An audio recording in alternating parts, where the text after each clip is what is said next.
Hello বন্ধুরা, দেখো এটা হচ্ছে তিসি। আমি রাতভর তিসিটা জলে ভিজিয়ে রেখেছিলাম। তিসি যদি বুঝতে না পারো সবাই, তাহলে বলি এটাকে বলা হয় ফ্লেক্স সিডস। তো রাতভর ভিজিয়ে দেখো আমি গ্যাসে চাপিয়ে দিয়েছিলাম, আর জেল বার করে নেবো এখান থেকে। তো দেখো বন্ধ করে দিলাম। আর তোমাদেরকে এটা গরম গরমই ছেঁকে নিতে হবে, কারণ ঠান্ডা হয়ে গেলে কিন্তু আর ছাঁকা যায় না। কারণ জেলটা গাঢ় হতে থাকে যত ঠান্ডা হবে, তো ওই জন্য আর কি তখন আর ছাঁকা যায় না। আর দেখো আমি ছেঁকে নিলাম। আর এই যেটা ছেঁকে মানে টিসিটা যেটা আমি রাখলাম, সেটা কিন্তু আমি ফেলবো না, পরে এটাকে আমি ফেস প্যাক হিসাবে ব্যবহার করব।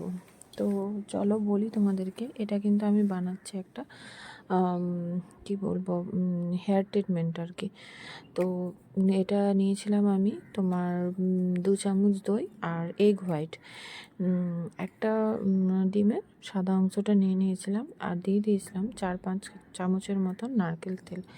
তো সবটা আমি সুন্দর করে মিক্সড করে নেবো এর মধ্যে। তারপরে আমি এটার মধ্যে দিয়ে দেবো, দিয়ে ভালো করে সব উপকরণকে আমি সুন্দর করে একদম মিক্সড করে নিতে হবে ভালো করে। দেখো কত সুন্দরভাবে একটা ক্রিমি টেক্সচার চলে এসছে।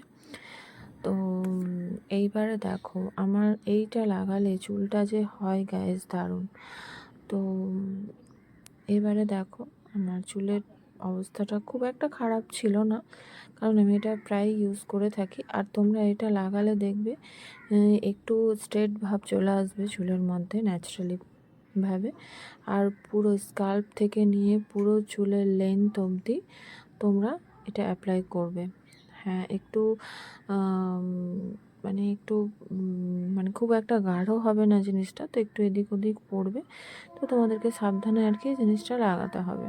তো এটা সপ্তাহে 2 দিন ইউজ করলেই রেজাল্ট পাবে। দেখো দিস ইজ রেজাল্ট, দেখো একটা আলাদা শাইন। তো আমরা তো বোটক্স করাই চুলে, আরও অনেক হেয়ার ট্রিটমেন্ট করাই। তো এটা একবার করে দেখো, আশা করছি তোমাদের ভালো লাগবে।